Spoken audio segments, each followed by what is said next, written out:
Hello students, class 12th के maths के 8th chapter में आपका स्वागत है। आज की वीडियो में हम लोग एप्लीकेशन ऑफ इंटीग्रल्स का मिसलेनियस एक्सरसाइज सॉल्व करेंगे। इस वीडियो को पहले मैंने ऑलरेडी 8.1 एक्सरसाइज को सॉल्व करा दिया है। अगर आपने उस वीडियो को नहीं देखा है तो पहले आप उस वीडियो को देख के आइए, तभी आपको आज का वीडियो समझ में आएगा। ठीक है, इस एक्सरसाइज में टोटल 5 ही क्वेश्चन है, तो ज़्यादा टाइम लगेगा नहीं। आप बताइएगा डाउट क्या है, मैं आपको बाद में डाउट बता दूंगा टेलीग्राम चैनल पे या फिर कमेंट बॉक्स में ही।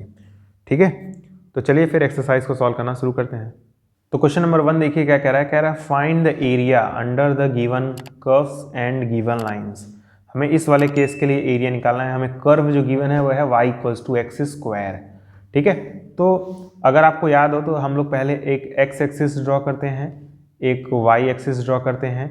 अब इस पे मैं इस एक्सिस पे मैं इस वाले कर्व को ड्रॉ करूंगा, तो ये एक अपवर्ड पैराबोला है। ठीक है, ये जो कर्व है वो क्या है, एक अपवर्ड पैराबोला है। अगर आपको नहीं पता तो इसमें मेरी कोई गलती नहीं है, आपने क्लास 11th में सही से इसके बारे में जाना नहीं है, क्योंकि आपको आई थिंक कोनिक सेक्शन में ये पढ़ाया गया होगा कि ये पैराबोला है। आप भूल गए होंगे तो अलग की बात है। तो इसका कर्व यही क्यों बनता है उसके पीछे मैं रीज़न नहीं बता सकता हूँ, क्योंकि ये 11th की चीज़ है। और हमें क्या गिवन है, x = 1 गिवन है, x = 2 गिवन है। तो x = 1 मतलब ये वाली लाइन है ना, और x = 2 मतलब ये वाली लाइन। ठीक है, और क्या बोला है, और बोला है x एक्सिस। तो x एक्सिस मतलब कौन सी लाइन, x एक्सिस मतलब ये नीचे वाली लाइन। ठीक है, यही x एक्सिस है, ये x एक्सिस है, ये x = 1 है, यहाँ मार्क कर दे रहा हूँ मैं।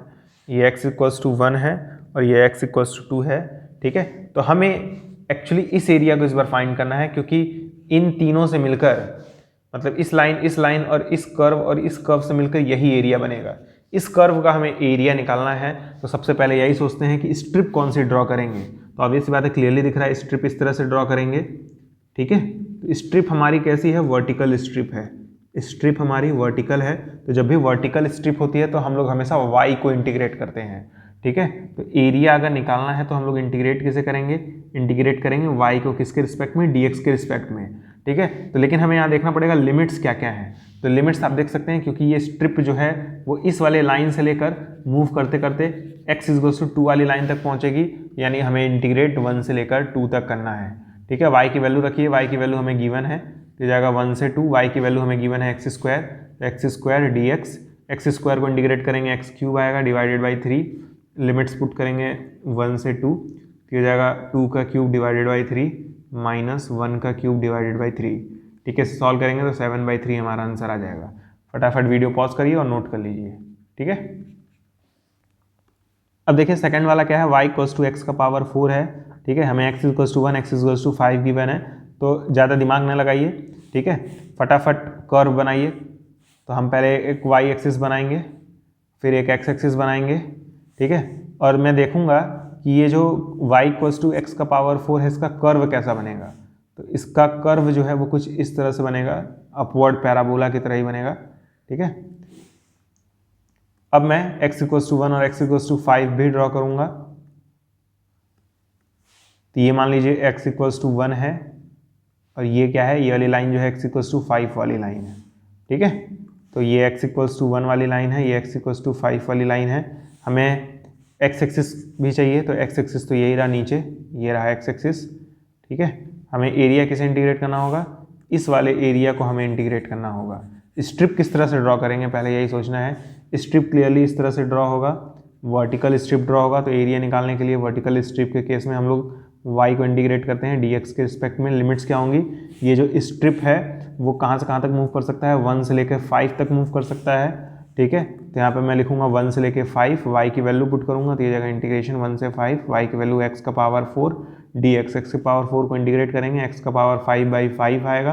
ठीक है, फिर यहाँ पे 1 से 5 रखेंगे, 5⁵ हो जाएगा divided by 5 minus 1⁵ divided by 5 हो जाएगा। इसे सॉल्व करेंगे तो हमारा आंसर आएगा 624 डिवाइडेड बाई 5। अब इसको अगर आप सॉल्व करेंगे तो आपका आंसर आएगा, कर लीजिएगा कैलकुलेटर से या खुद से ही सॉल्व, आपका आंसर आएगा 624.8। ठीक है, मैंने पॉइंट में आंसर निकाल दिया, तो यही आंसर आएगा। ओके, कैलकुलेट कर लीजिएगा। अब देखिए सेकंड वाले में हमें इस वाले कर्व का ग्राफ स्केच करना है।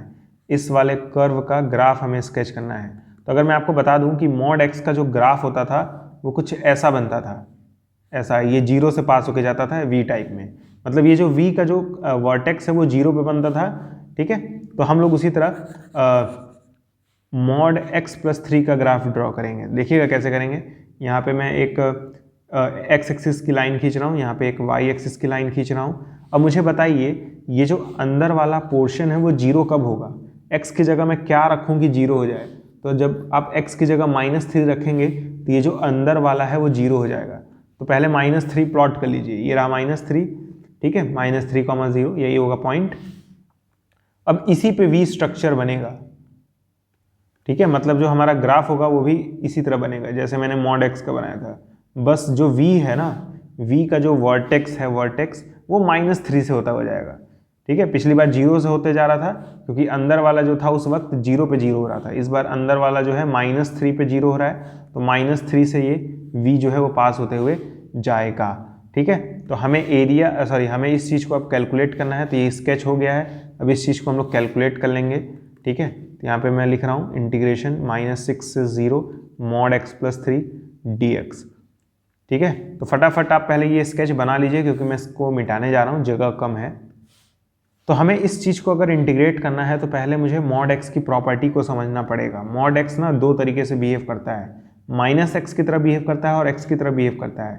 -x की तरह बिहेव तब करेगा जब x जो है वो 0 से छोटा हो, और x की तरफ जब बिहेव करेगा जब x 0 या 0 से बड़ा हो। तो उसी तरह अगर मैं मॉड एक्स प्लस 3 को समझना चाहूँ तो जहाँ जहाँ x है वहाँ पे मैं x प्लस 3 रख दूंगा, जहाँ जहाँ पे x है वहाँ पे x प्लस 3 रख दूंगा, ठीक है। यहाँ पे भी x plus 3 less than 0, x plus 3 greater than equal to 0, ठीक है। अब मैं क्या करूँगा, इस 3 को उधर भेजूंगा और इस 3 को भी उधर भेजूंगा ताकि हमारी इनइक्वालिटी सही से आ जाए। तो जब हम लोग भेज देंगे तो हमें मिलेगा x is less than -3, x is greater than equal to -3, यही मिलेगा। मतलब ये वाला जो फंक्शन है वो ये तब वैल्यू देगा जब -3 से छोटा हो, ये वैल्यू तब देगा जब -3 से बड़ा हो। यानी इस लिमिट को हमें दो पार्ट में ब्रेक करना पड़ेगा क्योंकि इस फंक्शन का बिहेवियर दो अलग अलग जगह अलग अलग है, ठीक है। तो पहले हम -6 से -3 तक जाएंगे, ठीक है, प्लस फिर -3 से 0 तक जाएंगे क्योंकि हमें इंटीग्रेट -6 से 0 तक करना था। तो -6 से -3 तक जाएंगे पहले, फिर -3 से 0 तक जाएंगे, ठीक है। तो इस बीच में इस वाले फंक्शन का बिहेवियर इस तरह होगा, ठीक है। यानी हमें -x प्लस 3 पुट करना होगा इसके जगह dx, और इस रीजन में यानी जब 0 से -3 होगा उस रीजन में ये वाला फंक्शन नॉर्मल x प्लस 3 की तरह बिहेव करेगा, नॉर्मल x प्लस 3 की तरह बिहेव करेगा, ठीक है। तो ये माइनस कॉन्स्टेंट है, बाहर निकाल लेंगे, -6 -3 यहाँ पे हो जाएगा x प्लस 3, ठीक है, dx इक्वल्स टू प्लस फिर -3 0 यहाँ पे हो जाएगा x प्लस 3 dx। इंटीग्रेट करेंगे, माइनस से बाहर, ध्यान दीजिएगा अंदर क्या आएगा, x का इंटीग्रेशन होता है x² 2 प्लस 3 का होता है 3x, लिमिट्स क्या लगेंगी -6 से -3 प्लस यहाँ पे x का क्या होगा x² 2 होगा प्लस 3 का क्या होगा 3x होगा, लिमिट्स क्या चढ़ेंगे -3 से 0, ठीक है। तो आगे माइनस है, आगे माइनस है, और जब मैं -3 रखूँगा x² की जगह तो 9/2 आएगा, और -3 रखूँगा जब 3x की जगह तो -9 आएगा। अब मैं माइनस लगाऊंगा ब्रैकेट, जब मैं -6 रखूँगा यहाँ पे तो क्या आएगा 36/2 आएगा यानी 18, फिर जब मैं -6 यहाँ पे रखूँगा तो -18 आ जाएगा, कहने का मतलब 0 आएगा, 18 - 18 0 होता है, ठीक है। तो ऐसा कहने का मतलब है कि जब -6 रखेंगे यहाँ पे तो पूरा 0 ही दे देगा। उसी तरह ये 0 जब इसके अंदर रखेंगे तो ये पूरा का पूरा टर्म 0 ही हो जाएगा, ठीक है। तो 0 रखने की जरूरत नहीं है, फिर माइनस लगाएंगे, अब -3 रखेंगे, तो -3 रखेंगे तो 9/2 आएगा, ठीक है, ब्रैकेट में -3 यहाँ पर रखेंगे तो क्या आएगा -9 आएगा, ठीक है। अब इस चीज़ को आप सॉल्व कर लीजिएगा, आपका आंसर आएगा 9, आपका आंसर क्या आएगा 9 आएगा, ठीक है। तो आप इस पूरी चीज़ को सॉल्व कर लीजिएगा, 9 आएगा। मैं तो यही कह रहा हूँ कि आप यहाँ से ही सॉल्व कर सकते हैं, लेकिन फिर भी मैंने कैलकुलेट करके दिखाया है, ठीक है। मुझे तो बस ये बताना चाहिए था कि यहाँ और यहाँ तक पहुँचेंगे कैसे, उसके बाद तो आप इंटीग्रेट कर ही सकते हैं और इस चीज़ों को सॉल्व कर सकते हैं, 9 आंसर आ जाएगा। अब देखिए थर्ड क्वेश्चन है, find the area bounded by the curve y equals to sin x between x equals to 0 x equals to 2 pi, ठीक है। बहुत ईजी क्वेश्चन है, कुछ भी इसमें दिक्कत नहीं है। हमें इंटीग्रेट कैसे करना है, हमें इंटीग्रेट करना है y equals to sin x को, sin x को यानी इंटीग्रेट करना है, कहाँ से कहाँ तक 0 से बोला है 2 पाई तक, जीरो से कहाँ बोला है, 2 पाई तक, और फिर dx। ठीक है, तो एक बार जरा इसका ग्राफ बना के देखते हैं, तब आपको ज़्यादा समझ आएगा। इस चीज़ को मैं पहले मिटा दे रहा हूँ। ठीक है, तो आप जानते हैं जो साइन एक्स का ग्राफ होता है वो कुछ इस तरह से होता है, इस तरह से ग्राफ होता है। ये 0 होता है, ये पाई होता है, और ये 2 पाई होता है, आपको पता होगा ये। ठीक, तो हमें actually x equals to 0, x equals to 0 मतलब क्या होता है, x इक्वल्स टू 0 मतलब ये वाली लाइन, और x इक्वल्स टू 2 पाई मतलब ये वाली लाइन। ठीक है, तो हमें बेसिकली देखा जाए तो ये एरिया और ये एरिया फाइंड करना है ना। तो ऐसा मैं कह सकता हूँ क्या कि मुझे स्ट्रिप इस तरह से ड्रॉ करना पड़ेगा, स्ट्रिप ये इस तरह से ड्रॉ करना पड़ेगा, और ये स्ट्रिप जो है जब वर्टिकल ड्रॉ करते हैं तो y आता है और यहाँ dx आता है, ये मैंने बात बताई थी। क्योंकि ये वर्टिकल स्ट्रिप है तो y को इंटीग्रेट करेंगे, है ना, एरिया निकालने के लिए। और कहाँ से कहाँ तक करेंगे, ये स्ट्रिप जो है बेचारी 0 से पाई तक जाएगी, फिर पाई से 2 पाई तक जाएगी, है ना। वो बाद में उल्टा हो जाएगा स्ट्रिप, वो अलग की बात है, लेकिन 0 से पाई फिर पाई से 2 पाई जाएगा, यानी हमारा स्ट्रिप मूव करेगा 0 से लेकर 2 पाई तक बिना रुके। तो अगर मुझे स्ट्रिप जो है वो 0 से पाई और पाई से 2 पाई ले आना है, तो मुझे क्लियरली दिख रहा है कि अगर मैं इस एरिया को निकाल लूँ, इस एरिया को निकाल लूँ, तो इस वाले एरिया को निकालने की जरूरत नहीं पड़ेगी, सिंपली इसका डबल कर देंगे तो टोटल एरिया आ जाएगा। हमें बस इस एरिया को निकालना है, क्योंकि जितना ये वाला एरिया होगा उतना ही तो ये वाला भी होगा। सही बात है कि नहीं। तो मैं एक काम कर रहा हूँ ना, मैं 0 से 2 पाई क्यों इंटीग्रेट करूँ, मैं 0 से पाई इंटीग्रेट करूँ। 0 से 2 पाई इंटीग्रेट करने की क्या जरूरत है मुझे, तो अगर किसी तरह ये वाला एरिया निकल गया, मैं उसका जस्ट डबल कर दूंगा तो ये वाला एरिया और ये वाला एरिया दोनों का सम आ जाएगा। बात समझ आ रही नहीं, बस मुझे यही एरिया निकालना है, इसलिए मैं 0 से पाई इंटीग्रेट कर रहा हूँ, क्योंकि ये वाला जो एरिया है वो 0 से पाई तक ही जा रहा है। तो मैं यहाँ पे क्या करूँगा, 0 से पाई, y की वैल्यू है sine x dx, sine x का इंटीग्रेशन क्या होता है, माइनस कॉस एक्स होता है 0 से पाई। ठीक है, पाई वैल्यू पुट करेंगे तो माइनस कॉस पाई आएगा, फिर minus minus plus cos 0 put करेंगे तो कॉस 0 हो जाएगा, माइनस कॉस माइनस पाई की वैल्यू -1 होती है, तो -1 प्लस कॉस 0 की वैल्यू 1 होती है, सॉल्व करेंगे 2 आएगा। ठीक है, अब ये मैंने पूछेगा यहाँ पे प्लस कैसे आया है, माइनस है, जब सेकंड लिमिट पुट करते हैं तो एक और बार माइनस आता है, तो दोनों मिलकर प्लस हो जाएंगे, फिर मैंने 0 पुट किया तो कॉस 0 हुआ है।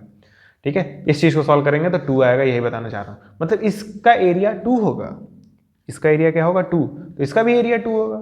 सही बात है कि नहीं, ये एरिया क्या होगा 2 होगा, तो ये भी एरिया 2 होगा, तो एरिया क्या हो जाएगा 2 + 2 दैट इज 4, सिंपल। ठीक है, तो अब देखिए फोर्थ क्वेश्चन क्या है, कह रहा है area bounded by the curve y equals to x3, the x axis and the ordinates x equals to -2 and x equals to 1। ठीक है, तो देखिएगा कैसे फाइंड करेंगे, थोड़ा सा ट्रिकी है, थोड़ा सा बस। हमें y इक्वल्स टू x³ का कर्व मालूम है। ठीक है, मैं पहले x और y एक्सिस ड्रॉ कर रहा हूँ। y इक्वल्स टू x³ का जो कर्व होता है वो कुछ इस प्रकार से होता है। ठीक है, तो हमें एक्चुअली जो कर्व है, हमें जो एरिया है वो x इक्वल्स टू -2 से x इक्वल्स टू 1 तक का फाइंड करना है। तो मान लेते हैं x इक्वल्स टू -2 मतलब ये, और x इक्वल्स टू 1 मतलब ये। ठीक है, इस तरह से हमें एरिया निकालना होगा। ओके, तो बहुत ध्यान से देखिएगा, बहुत ही ध्यान से। हमें पहले इस वाले एरिया को कैलकुलेट करना पड़ेगा, फिर इस वाले एरिया को कैलकुलेट करेंगे। ठीक है, तो यहाँ पे पहले मैं लिख दे रहा हूँ, यहाँ पे -2 है और यहाँ पे 1 है। ठीक है, और यहाँ पे 0 होगा, ऑब्वियस सी बात है। तो मैं एरिया निकालने के लिए 2 बार इंटीग्रेट करूँगा, एक बार इस वाले रीजन में और एक बार इस वाले रीजन में। बस समझ में आ रही कि नहीं, तो इंटीग्रेट करना होगा मुझे। अब देखिए ये वाला जो एरिया है वो उल्टे डायरेक्शन में आ रहा है ना, तो जब भी उल्टे डायरेक्शन में रहे ना तो पहले ही माइनस लगा लिया करिए।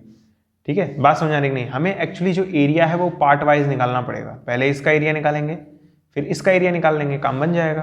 ठीक है, तो अगर मैं यहाँ पे इस तरह से स्ट्रिप ड्रॉ करूंगा तो ये स्ट्रिप तो अभी भी वर्टिकल है, तो यानी इंटीग्रेट तो y को ही करना है dx के रिस्पेक्ट में, और ये जो स्ट्रिप है, ये जो स्ट्रिप है वो यहाँ से लेकर 0 तक जाएगी। ठीक है, तो मतलब मुझे -2 से 0 तक इंटीग्रेट करना है। ठीक है, अगर मैं इस वाले पार्ट का एरिया निकालना चाहता हूं तो, और क्योंकि मैंने आगे माइनस लगाया है वो इसलिए है क्योंकि ये जो एरिया है वो डाउनवर्ड डायरेक्शन में है। बात समझ आ रही है, तो ये हो जाएगा a इक्वल्स टू -y की वैल्यू पुट कर देंगे, y की वैल्यू हो जाएगी x³ dx, इसे सॉल्व कर लेंगे हल्का सा, तो ये जाएगा -x का पावर 4/4, लिमिट्स होंगी 0 से -2। ठीक है, इसे सॉल्व कर लीजिएगा, आपका आंसर आएगा 16/4, दैट इज आपका आंसर आएगा 4। ठीक है, तो इस वाले रीजन का एरिया आ गया 4, ठीक है, यहाँ पे मैं लिख दे रहा हूँ, इस वाले रीजन का एरिया 4 आ गया।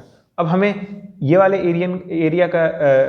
हमें ये वाला एरिया निकालना पड़ेगा, ठीक है। यहाँ पे भी स्ट्रिप तो वर्टिकल ही ड्रॉ होगी, तो एरिया निकालने के लिए हम किसको इंटीग्रेट करेंगे, वाई को करेंगे, और जो एरिया है वो अपवर्ड डायरेक्शन में है, तो माइनस लगाने की जरूरत भी नहीं है, ठीक है। और कहाँ से कहाँ तक करेंगे, ये जो छोटी सी आपको स्ट्रिप दिख रही है ये 0 से 1 तक ही तो मूव कर पाएगी, तो इंटीग्रेट हम लोग 0 से 1 करेंगे dx, ठीक है। तो y की वैल्यू क्या है, y की वैल्यू x³ है, dx x³ को इंटीग्रेट करेंगे तो x का पावर 4/4 आ जाएगा, ठीक है। लिमिट्स क्या होंगी, 0 से 1 होंगी, इसको सॉल्व करेंगे तो आपका आंसर 1/4 आएगा। तो इस वाले एरिया की वैल्यू आई, इस वाले एरिया की वैल्यू 1/4 आई, तो टोटल एरिया क्या हो जाएगा, टोटल एरिया हो जाएगा आपका 1/4 + 4, मतलब आपने पहले इस वाले रीजन का एरिया निकाला वो 4 आया, इस वाले रीजन का एरिया निकाला आपका 1/4 आया, दोनों को जोड़ देंगे आपका आंसर आ जाएगा 17/4, ठीक है। ऑप्शन नंबर डी करेक्ट है। बात समझ आ रही कि नहीं, आ रही होगी मेरे ख्याल से। अब बस ये देखिएगा, मैंने पहले यहाँ से यहाँ तक का एरिया निकाला तो माइनस करके निकाला, क्योंकि ये जो एरिया है वो डाउनवर्ड डायरेक्शन में है, ठीक है। फिर यहाँ से यहाँ तक का एरिया निकाला, क्योंकि अपवर्ड डायरेक्शन में तो माइनस लगाने की जरूरत ही नहीं है, नॉर्मल प्लस ही लगाएंगे और सॉल्व कर लेंगे, आंसर आ जाएगा। अब देखिए 5th वाले क्वेश्चन में हमें एरिया निकालना है bounded by the curve y = x mod x, ठीक है, x एक्सिस और द ऑर्डिनेट्स -1 and 1, ठीक है। तो ये क्वेश्चन थोड़ा सा टिपिकल हो सकता है, पहले हम लोग जानेंगे कि ये कर्व दिखेगा कैसा, क्योंकि mod x है ना, तो mod x मतलब आप जानते हैं, mod x मतलब होता है या तो -x या तो x, -x तब होता है जब x की वैल्यू <0 हो, x तब होता है जब <0 हो। लेकिन इस mod x में x मल्टीप्लाई भी है, मतलब यहाँ x से मल्टीप्लाई करेंगे तो यहाँ x² हो जाएगा, यहाँ पे भी x² हो जाएगा, मतलब x mod x मतलब -x²/x², ठीक है। तो हमें एक्चुअली देखिएगा बहुत ध्यान से, एरिया किस तरह से ड्रॉ करना, या हमारा कर्व किस तरह से बनेगा, जब 0 से छोटी होगी वैल्यू तो -x² होगा, मतलब इस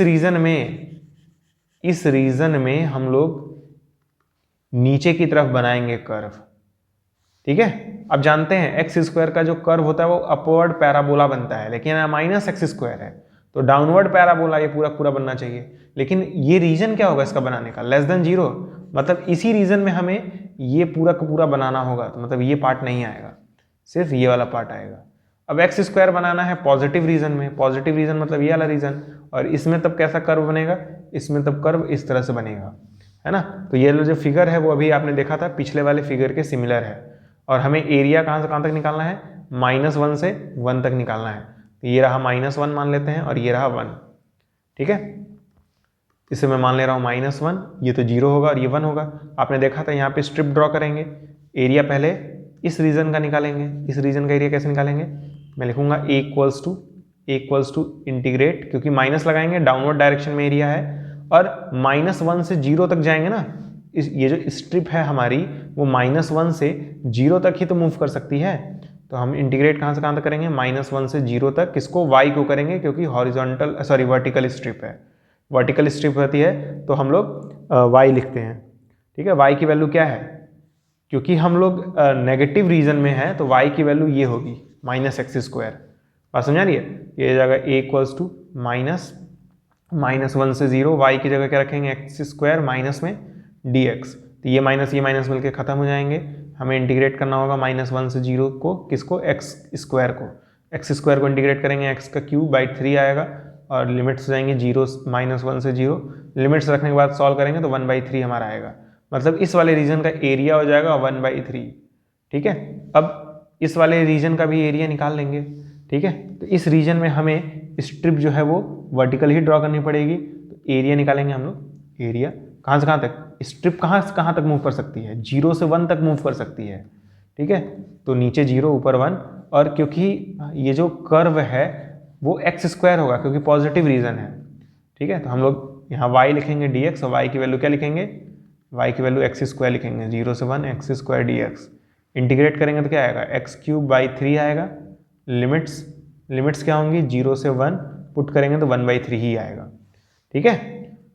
तो ऐसा मैं कह सकता हूँ इस रीजन का भी एरिया क्या है, 1/3, तो टोटल एरिया क्या हो जाएगा, टोटल एरिया 1/3 + 1/3 दैट इज 2/3, ठीक है। ऑप्शन नंबर सी करेक्ट है हमारा। बात समझ आ रही कि नहीं मैंने क्या किया है, मैंने पहले इस वाले कर्व को ऑब्जर्व किया तो हमें ये मिला, मैंने देखा ये -x² है, मतलब डाउनवर्ड पैराबोला, लेकिन कहाँ तक, बस जब तक x 0 से छोटा है, मतलब इस वाले रीजन में ये कर्व बनेगा और इस वाले रीजन में मतलब इधर इस तरह बनेगा। और एरिया जैसे मैंने पिछली बार निकाला था वैसे ही फिर से निकाल लिया, ठीक है। तो टोटल 2/3 एरिया आया है जो कि हमारा ऑप्शन सी था।